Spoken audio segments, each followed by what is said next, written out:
Hello friends, नई सुबह मेरे किचन में आपका बहुत स्वागत है। जैसा कि आप लोग देख रहे हैं, मैं आम का अचार बना रही हूँ और इसका मसाला भी आपको दिखा के ही तैयार करूँगी। और किस तरह से मैं तैयार करूँगी, ऐसा चटपटा अचार ये बनेगा, कई सालों तक ये ख़राब नहीं होगा। वैसे तो हर साल आम आता है तो हम एक बार साल में ज़रूर डालते हैं और उतना ही डालते हैं कि एक साल तक चले।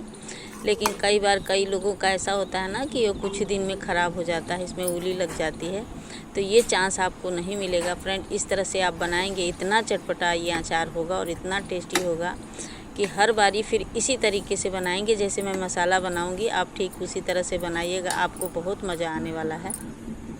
तो एक बार ये आपने किसी को ये अचार टेस्ट करा लिया, वो तो फिर आपके हाथों का बने हुए अचार का दीवाना हो जाएगा और ये पूछेगा कि आपने कैसे बनाया। तो चलिए फिर हम शुरू करते हैं। उसके लिए आम का चुनाव करेंगे। आम ऐसा होना चाहिए जिसको तोड़ते समय आम को चोट ना लगा हो। जैसे गिर जाता है तो थोड़ा चोट लग जाता है। हाथों से तोड़ा हुआ आम ही हम यूज करेंगे। और इस तरह से अगर उसमें से टाइट सा गिठली पड़ जाता है तो ये ज़्यादा अच्छा होता है आम के अचार के लिए। जो मुश्किल से देखिए कट रहा है, बहुत मुश्किल से कटा है, तो इसी टाइम का अचार हमको चाहिए। अब ये पकने के लिए तैयार होगा, लेकिन उससे पहले हम इसको बनाएंगे। जिसमें गुठली नहीं पड़ी रहती है ना, वो थोड़ा सा ज़्यादा मुलायम होता है और उसका शेप जो है बाद में बनने के बाद थोड़ा सा चेंज हो जाता है। लेकिन हमको इस प्रकार का आम का चुनाव करना है। तो देखिए, एक आम मतलब बड़ा बड़ा भी है। एक आम में हम 12 पीस लगभग कर रहे हैं। पहले 4 पीस किए हैं, फिर हर पीस में 3-3 निकाले हैं। तो इसी तरह से आपका आम जितना बड़ा हो उसी हिसाब से इसको काट के तैयार करें। और देखिए, हमने घर पे तैयार किया है। वैसे बाज़ार से भी कट जाता है, लेकिन हम ये घर पे रखे हैं अपना काटने वाला, जिसको हम बोलते हैं हंसिया। तो इससे हम साग काटे हैं और कटहल को काटते हैं और सीताफल को काटते हैं। तो जो बड़े बड़े सब्जी होते हैं तो हम इस हंसिये से ही काटते हैं। तो अगर आपके पास है तो ठीक है, नहीं तो आप कटा कटाया लाएंगे तो ही चलेगा। ये चाकू से बिल्कुल नहीं कटेगा, बहुत हार्ड होता है और बड़ी मुश्किल से कटता है। तो फ्रेंड देखिए, इस तरह से हम काट लिए हैं और ये 2 किलो आम है। उसी हिसाब से मैं मसाला बनाऊंगी। तो आप देखिएगा कि 2 किलो आम में कितना हमको डालना है। बहुत परफेक्ट हमारा मसाला तैयार होगा। तो देखिए, सारा कट गया है।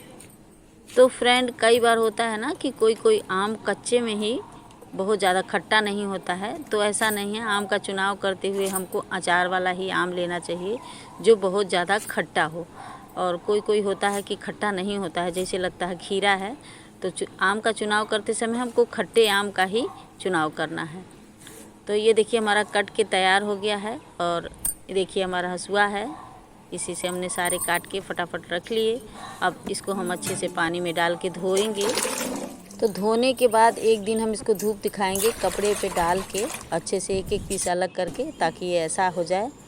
और एक दिन का धूप दिखाने के बाद इसमें डालेंगे हल्दी और नमक और फिर एक रात के लिए इसको हम ढक के रखेंगे। अगले दिन इसका हम मसाला तैयार करके आपको दिखाते हैं। तो फ्रेंड्स, जिस चम्मच का मैंने यूज़ किया है उसका आप ख्याल रखिएगा, बहुत परफेक्ट आपका अचार बनेगा।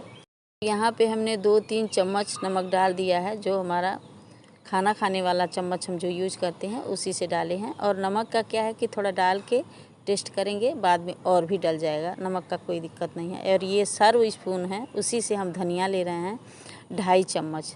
तो इसका ख्याल रखिएगा। और उसी चम्मच से हमने सौंफ लिया है 1 चम्मच और उसी चम्मच से जीरा लिया है 1 चम्मच। और ये देखिए, खाना खाने वाला हमारा जो चम्मच होता है उससे हमने 1 चम्मच लिया है मेथी। तो इनको हमने एक जगह रखा है और बारी बारी से हल्का गुलाबी होने तक हम इसको भूनेंगे। जब खुशबू आ जाता है तो उसको उतार देंगे। तो इस तरह से उस मसाले को भूनेंगे। और ये जो हम डाल रहे हैं, 1 चम्मच अजवाइन है और आधा चम्मच कलौंजी है, उसको हम भून के दिखाएंगे आपको कैसे भूनना है। तो वो सारे मसाले भूनने के बाद ये देखिए, इतना हम मिर्ची डाल रहे हैं, लगभग ये 100 ग्राम मिर्ची है और ये तीखा वाला है। तो उसी धनिया और सौंफ वाले उसको डाल दिए और कढ़ाई हम अब नीचे रख लिए हैं। जो कढ़ाई हमारी गरम थी उसी में इसको हल्का सा हम गरम करेंगे। इसको बहुत ज़्यादा मतलब तेज़ आंच पे या फिर गैस पे नहीं भूनना है। जो कढ़ाई हमारी गरम है बस उतने में ही हमारा मंगरेल, जिसको आप कलौंजी कहती हैं, और अजवाइन, इनको हम सिर्फ इसी में गरम करेंगे। इतने में ही बहुत अच्छा इसमें खुशबू आ जाएगा। ये देखिए, तो इसको हम रखते हैं साइड और अब सारे मसाले को हम पीस लेते हैं बारी बारी से।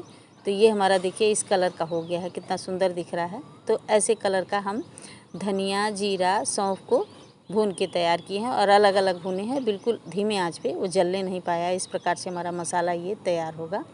तो इसको देखिए हमने पीस लिया और एक कटोरी में डाल लेती हूँ। अब इसके बाद हम जो ये लाल मिर्च हम जो भुने थे ना, उसको अलग पीसेंगे, क्योंकि बहुत अच्छे से पीस जाएगा। ये गोल दाने के मसाले जो थे अलग, और ये वाला जो है हम बहुत बारीक सा इसको पाउडर बना के इसी मसाले में रख लेते हैं। तो देखिए हमारा लाल मिर्च का पाउडर भी तैयार हो गया। अब इसमें हम डालेंगे 2 चम्मच सरसों, जो कि हमारा खाना खाने वाला है, उसी से डालेंगे 2 चम्मच सरसों। ये हमारा पीस के तैयार हो गया।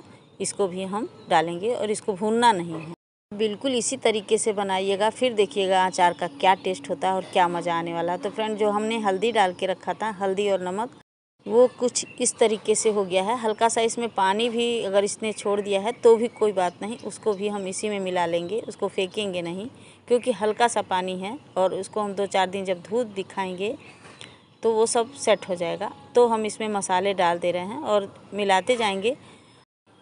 और ये जो हमने कढ़ाई गर्म होने के बाद भुना था, इसको अजवाइन और मंगरेल और थोड़ा सा ताज़ा सौंफ, जिसको हमने भुना भी नहीं है और पीसा भी नहीं है, इन 3 चीज़ों को हम साबुत ही डालेंगे। और इसमें अब हम डालेंगे 1 पाव लगभग प्योर सरसों का तेल। सरसों का तेल ही चाहिए हमको इसमें डालने के लिए, और प्योर होना चाहिए। जो आप सोचती हो कि सबसे अच्छा जो ब्रांड होता है, वही सरसों का तेल हम इसमें डालेंगे। और हमारा तो तेल ये घर पे तैयार करवाया हुआ तेल है, ये बिल्कुल प्योर है। तो फ्रेंड, इसको हम खूब अच्छे से मिला दिए।